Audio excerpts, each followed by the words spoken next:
자, 안녕하세요. 한 주 동안 잘 지내셨나요? 자, 우리가 한번 좀, 지난 시간에는 이제 외식 사업을 하기 위해서 인허가 관련해서 어떤 준비를 해야 되는지 한번 좀 공부를 했고요. 자, 오늘은 이제 상권 조사와 입지 분석에 대해서 한번 알아보도록 하겠습니다. 자, 벌써 이제 11월 달이 됐네요. 날씨가 많이 추워지고 있는데 건강 관리 잘 하시고 또 이렇게 공부를 하면서 쭉 좀 적도록 하세요. 이게 면대면이 되면 여러분들과 이제 같이 눈도 마주치고 여러분들이 잘 하고 있는지 안 하고 있는지 좀 파악이 되는데 그냥 제 강의를 듣기만 들으면 그냥 흘러가 버립니다. 자기 것으로 좀 만들 수 있도록 좀 적으면 좋을 것 같아요. 자기 것이 되는데 자 오늘은 네, 상권조사, 입지분석, 그리고 상권별 특성, 자, 이런 부분에 대해서 공부를 하겠습니다. 자, 우리가 많이 알고 있는데, 입지와 상권은 비슷한 것 같으면서 틀리다는 거 알아두셔야 될 것 같고요. 자, 우리가 이 상권 분석이라고도 얘기를 하고요. 조사라고도 얘기하는데, 자, 우리가 일단 점포를 개설하려면 후보지가 여러 곳이 있을 거예요. 자, 그러면 여기 후보지, 여기 후보지, 이런 것들을 선택하고, 그 안에서 어떤 점포를 선택할 건지, 자, 그리고 입지를 하면, 막말로, 사업성이 어디가 더 뛰어난지, 그리고 창업하고 나서도 상권의 특성을 잘 알고 어느 부분이 경제적이고 효과적으로 점포 경영을 잘 할 수 있을지 이런 것들을 좀 분석하는 거라고 할 수가 있겠습니다. 아시겠죠? 자, 이런 점포에 미치는 영향력 이런 것이 상권과 입지 조사를 하는 이유가 되겠고요. 자, 이런 것들은 위치적인 조건에 대해서 손님들이 얼마나 많이 오고 또 그 다음에 이 지역에 살고 있는 사람들에 대한 특성도 좀 알아야 되겠죠, 그죠? 관공서 근처라든지 주택가 근처라든지 자 그러면 주택가 근처라도 그 주택가에 어느 연령대들이 살고 있는지 그리고 어느 소득의 중심이 되고 있는지 어느 정도의 소득의 중심이 되고 있는지 좀 중간층인지 아니면 고소득층인지 저소득층인지 이런 부분에 대해서 좀 아셔야 되겠고요. 자 이런 부분들이 뭘 많이 좌우한다? 개개의 점포의 승패를 좌우한다. 자, 이렇게 아시면 되겠고요. 자, 상권 전체의 승서 여부가 평가된다는 거 아시겠죠? 자, 그 다음에 입지 같은 경우에는 좀 더 좁은 의미가 되겠습니다. 상권 같은 경우 좀 더 큰 의미. 입지는 우리가 딱 들어가서 딱 그만한 규격, 거기에 대한 장소 이렇게 되지만 상권은 여기에서 큰 테두리가 있는데 우리 가게를 반경으로 해서 뭐 한 250m를 1차, 그 다음에 500m를 2차, 뭐 한 1.5km를 뭐 3차 이런 식으로 구분하는 자 이런 식으로 거리를 가지고 구분할 수도 있고요. 또 그 다음에 상태에 따라서 와서 먹는 우리가 먹는데 일반적으로 식사 위주로 하고 있다 하면은 1차 상권들 자 그 다음에 2차 상권 같은 경우에는 간단하게 이제 뭐 호프라든지 아니면 포장마차라든지 아니면 술을 마실 수 있는 그런 팀들이 모여져 있는 거리들 자 이 정도가 한 2차 상권 3차 같은 경우에는 이제 뭐 노래방이라든지 아니면 유흥이라든지 이런 것들까지 다 모여서 있는 구역 자 이런 식으로도 조금 이제 개선 분류를 할 수가 있고요. 자 이런 것들은 딱 법으로 지금 이야기를 하지만 테두리 250m 여기에서 여기까지 오고 가고 자, 그러면 사람들이 왔다 갔다 할 정도가 되는데 그것을 딱 그렇게 정할 수만은 없다는 거. 자연스러운 흐름이 있는 거. 길이 있더라도 사람이 많이 다니는 길이 있고요. 좁은 그다음에 사람이 많이 다니지 않는 길이 있고, 자, 이런 자연스러운 흐름 그 안에 있더라도, 자, 그러면서 주위에 뭐가 있다, 뭐 슬럼이라든지 아니면 뭐 공원이라든지 이런 게 있으면 저녁 시간 때 빨리 이제 사람들의 유동이 끊겨버리죠, 그죠? 자, 그런 부분들. 그다음에 한쪽 면은 이제 그쪽 면은 줄어들고 또 이쪽 면은 또 늘어나고 시간대에 따라서, 자, 그런 부분들도 있다는 거. 그러니까 자연적인 흐름을 잘 파악해야 된다는 거 알아두시면 좋겠습니다. 아시겠죠? 자, 입지 분석. 자, 이런데 자신이 희망하는 업종, 업태, 자, 이런 것들이 어떻게, 자, 가장 활성화될 수 있는 장소를 선택해야 된다는 거 아시겠죠? 그렇지 않으면 좀 힘들어질 수가 있다는 거 아시겠죠? 자, 이런 입지 같은 경우에는 뭐 시간적, 공간적 개념, 우리가 장사하는데, 우리가 레스토랑을 하는데 위치적인 조건이다. 자, 그 다음에 상권 같은 경우에는 그 상권은 좀 더 큰 의미, 타 점포들도 내하고 유사한 업종, 내하고 같은 업종들도 그 상권 안에 들어가 있을 수도 있고 범위가 있습니다. 그것을 트레이딩 에어리어라고 얘기를 합니다. 아시겠죠? 자, 이거 같은 경우에는 실소비가 이루어지고 있는 구역이라는 거 아시겠죠? 자, 그렇게 구분을 할 수가 있고요. 자, 물리적 특성 같은 경우에는 도시 계획상 그리고 뭐 도로, 평지 이런 부분들.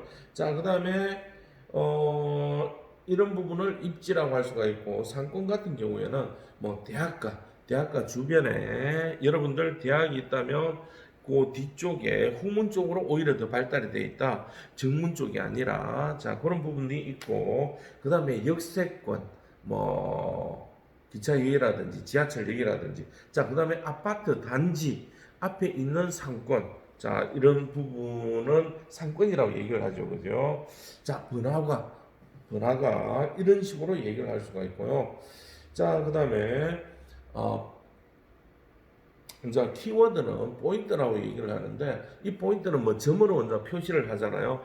자, 그걸 유동인구가 시간대에 따라서 흐름이 쭉 있겠지만, 뭐 점심때라든지 저녁 시간대 가장 많이 핫하게 모이는 것, 버스 정류소라든지 아니면 역이라든지 이런 곳에서 가장 많이 유동이 많고 많이 모이는 곳을 뭐라 얘기하냐면은 1000포인트라고 얘기를 합니다. 지도상으로 딱 집어서 이쪽이 1000포인트. 그러면 여기에 가장 땅값이나 임대료나 이런 것들이 비싸다는 거. 왜? 사람들이 가장 많이 모이기 때문에. 자, 그런데 여기에 어떤 사람들이 많이 모이느냐? 학생들이 많이 모이느냐? 아니면 중년층이 많이 모이느냐? 회사 사람들이 많이 모이느냐? 노인층들이 많이 모이느냐? 그 상권에서. 자, 그런 게 따라서 이런 메뉴라든지 이런 부분들이 달라지겠죠. 그죠? 자, 이런 이제 입지 같은 경우에는 이제 뭐 A, B, C, A급 입지, B급 입지, C급 입지. A 같은 경우는 아까 얘기했던 1000에서 한 90, 그 다음에 뭐 80에서 뭐 한 70 사이, 그 다음에 뭐 70 이하, 뭐 이런 걸 뭐 C 등급 이렇게 구분을 할 수가 있고요. 자, 그 다음에 상권은 1차 상권, 2차 상권, 3차 상권. 아까 했듯이 거리상으로 아니면 이제 먹는 스타일에 따라서 이제 식당 종류, 술 종류, 그 다음에 유흥 이런 식으로 이제 분류를 할 수가 있다는 거 아시겠죠? 자, 여기에서 이제 뭐 평가 기준 같은 경우에 입지 같은 경우는 A급, B급, C급 이런 식으로 하다 보니까 이런 것 같은 경우에는 아주 좋은 것 같은 경우에는 임대료도 비싸지만은 권리금이라는 이제 우리나라에만 독특하게 있는 자, 그런 부분들이 포함이 되고요. 또 그다음에 뭐 접근성이나 보이는 것 많이 보여야 사람들이 많이 찾아오겠죠. 그리고 접근성, 접근하기가 얼마나 편리하느냐.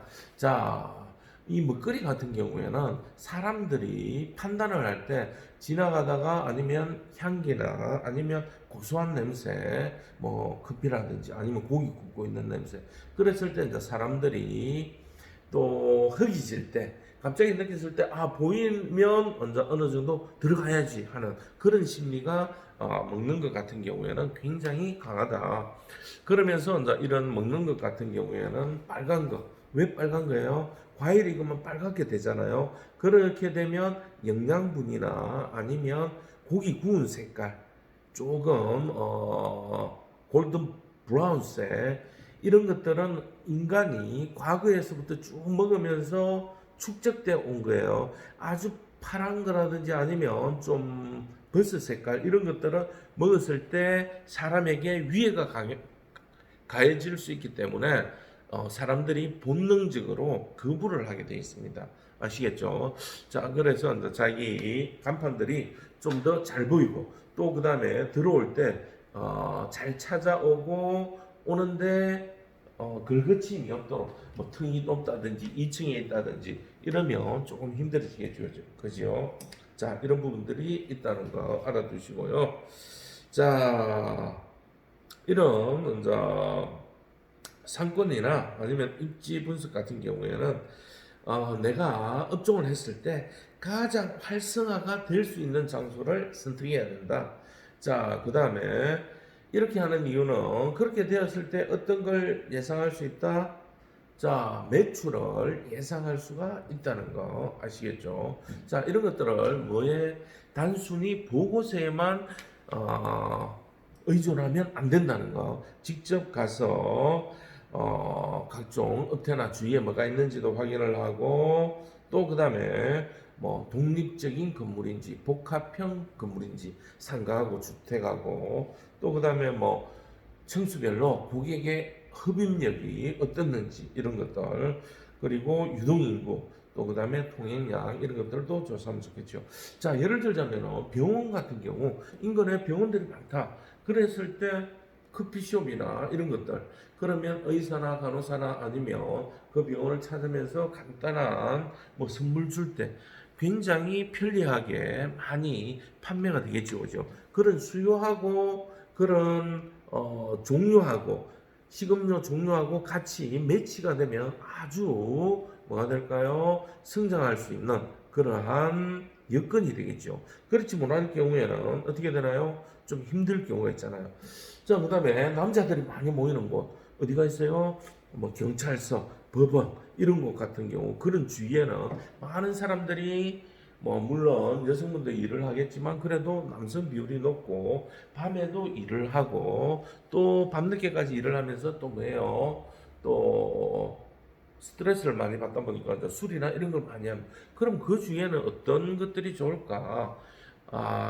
속을 풀 수 있는 또 중년 남성들이 좋아하는 3, 40대 남성들이 좋아하는 그러한 메뉴들 한식 메뉴 그다음에 뭐 고깃집 또 그다음에요 뭐 보긋집 그다음에 뭐 해장국집 이런 집들이 어떻게 된다 아주 영업이 굉장히 잘 된다는 거. 자, 그런 뭐가 있다 특징들이 있겠죠, 그죠? 자, 이렇게 주변 상권에 따라서 주변에 뭐 중심 상가라든지 아니면 관공서라든지 주택가라든지 학원가라든지 아파트라든지 이런 것들에 따라서 어떻게 될까요? 공략해야 될 타겟이 틀리다는 것. 학생들이 많은 쪽 같은 경우 학생들이 선호하는 메뉴들은 어떤 게 떡볶이라든지 돈가스라든지 이런 계통.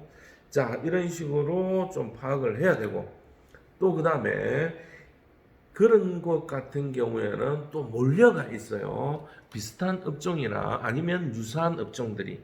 자, 그랬을 때 그 업체들에 대한 뭐 가격대라든지 아니면 객단가라든지 매출이라든지 이런 걸 한번 좀 살펴보시면 어떻게 될까요? 좀 세분화해서 살펴보면서 분석해 나가야 된다는 거. 자, 그러면서 이제 이거는 공간적인 분석이에요. 자, 그러면 시간적인 분석은 어떻게 하면 좋을까요?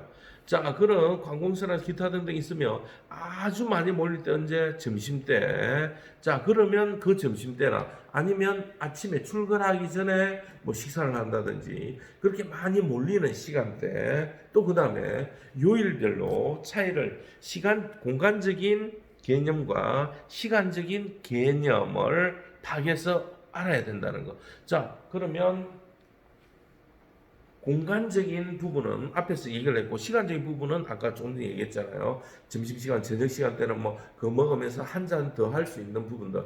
자, 그 다음에 요일별로 어떻게 될까요? 자, 기타 관공서나 기타 등등 이런 것들은 주말에 토요일, 일요일은 쉬어버리잖아요. 그랬을 때는 매출이 굉장히 많이 차이가 난다는 거. 그러면 그런 것들을 어떻게 극복을 할 것이냐? 뭐 그런 부분들.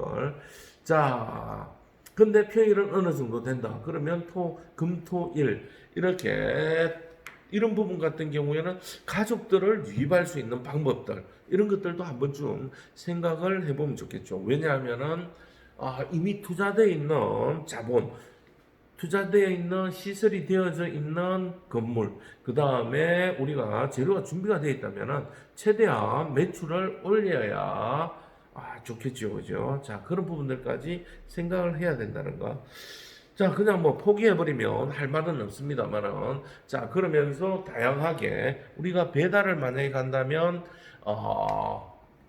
어떤 둘레 안에서, 그 상권 안에서, 배달이 갈 것인지, 이렇게 쭉 이런 것들을 다 포함해서 시간적, 공간적으로 딱 파악하면 뭐가 나온다?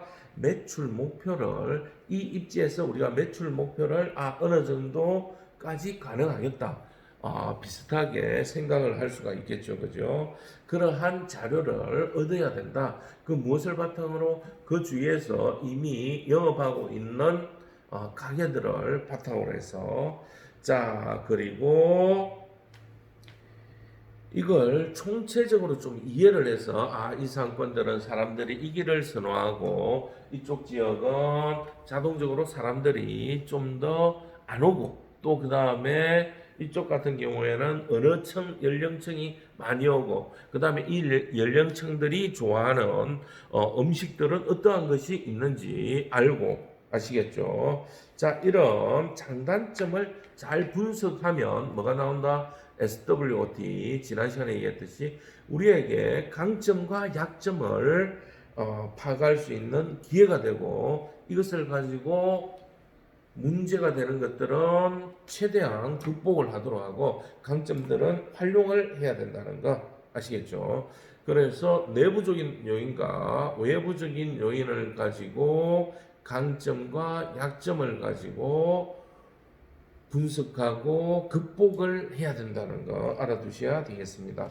자, 그렇게 하면서 경쟁 레스토랑과 차별화 전략도 세울 수 있고 그 다음에 내가 들어가 있는 그 상권에 대해서 범위도 좀 더 명확하게 파악할 수가 있겠죠. 그죠? 자, 이렇게 현재도 알고 여건도 알고 이걸 통해서 뭘 할 수 있다? 미래에 대한 계획과 또 계획을 세운다는 것은 또 발전 가능성 또 그 다음에 뭐 각종 메뉴의 형태나 아니면 가격대나 이런 것들을 참조해가지고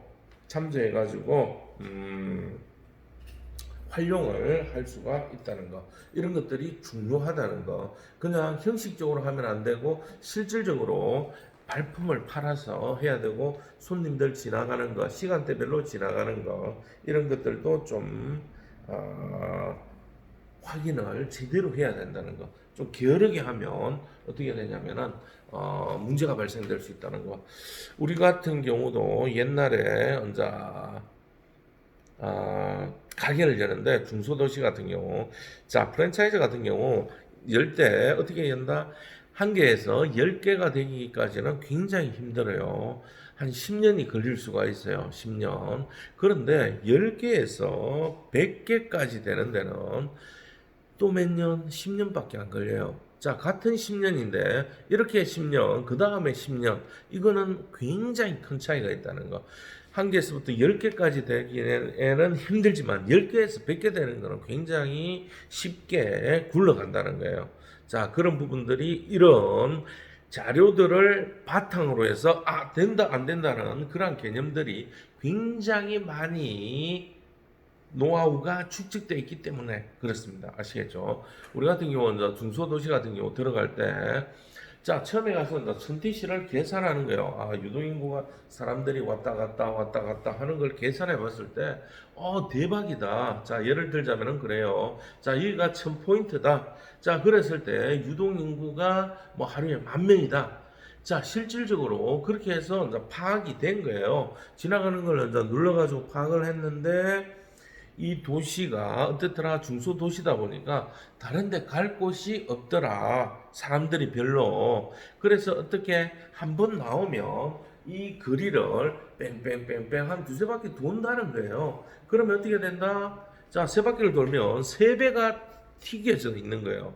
유동인구가 10,000명이다. 이래 됐는데 3,000명밖에 안 되는데 왔다 갔다 하다 보니까 10,000명으로 된 거예요. 그러면 여기에는 3,000명이 들어올 캐파의 입지 조건의 테이블 수와 그리고 창고 그리고 주방 이런 시설을 해야 되는데 3배나 크게 10,000명이나 이쪽에 지나가고 있으니까 왜 왔다 갔다 했으니까 다 계산되니까 사람들은 맞는데 실질적으로는 그 사람들이 한번 지나간 사람들이더라. 그랬을 때 어떻게 되더라? 3배나 크게 규모를 크게 만들어 놓은 거예요. 레스토랑을. 자, 그러면 어떤 일이 발생돼요? 자, 3배나 크게 만들었기 때문에 창고가 크고 테이블도 많고 규모도 크고 그러니까 어떻게 된다? 사람들이 일하는 사람도 많아야 된다. 관리하는 비용도 많이 든다. 자, 전기세, 수도세, 그 다음에 에어컨 틀고, 그 다음에 온풍해야 되고, 자, 그 다음에 창고도 커서 다 물건이 영업이 잘 안 되니까 장사가 잘 안 되니까 물건 보관하는 것도 그렇게 클 필요가 없는데 그렇게 크게 만들어 놓은 거예요. 주방도 아주 거대하게 만들어 놓은 거예요. 근데 그만큼 손님을 친해지 않아도 되는 거예요.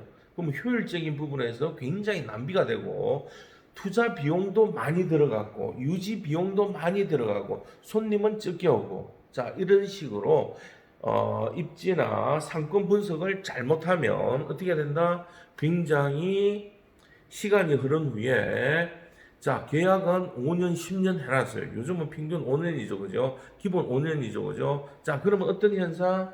자 그러면 아까 얘기했듯이 투자 대비 수익은 적고 비용들은 많이 투자되었고 또 비용도 많이 나가고 규모가 크다 보니까 자 그러면 어떻게 해요? 이중고가 돼버리는 거예요. 이중고. 자 그랬을 때는 실패할 확률이 크기 때문에 여러분들이 만약에 시장조사 및 이런 입지조사 분석을 할 때는 정말 좀 신경을 써서 해야 된다. 왜? 아까도 얘기해서 나왔잖아요.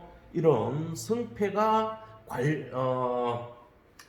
좌우되기 때문에 아시겠죠? 자, 이런 부분에 대해서 좀 전문적으로 하는 사람이 있더라도 자기가 직접 확인을 다시 한 번 더 해야 되는 그러한 상황이라는 거. 자, 그런 부분들이 있고 또 이러한 흐름들은 자연적인 흐름이나 아니면 자연의 조건들 아까 얘기했듯이 뭐 공원이 있다든지 아니면 교통의 흐름이 어떻게 흘러가는지 아시겠죠? 그런 자연적인 흐름들을 좀 잘 살펴봐야 된다는 거. 그렇게 해야 어떻게 된다? 여러분들이 충분히 SWOT로 강점, 약점, 그리고 위협, 그리고 기회를 파악할 수가 있다. 그걸 가지고 성공의 기반이 될 수 있도록 만들어야 되고요. 자, 이런 창업자는 자금도 있어야 되고 사람도 있어야 되고 아이템도 있어야 되고 그 다음에 이런 입지 물론 이 입지에는 또 자금이 들어갑니다만은 이런 입지를 어떻게 선택하느냐 이런 부분이 아주 중요하다는 거 알아두시면 좋겠습니다. 네, 잠시 쉬었다가 또 진행하도록 하겠습니다.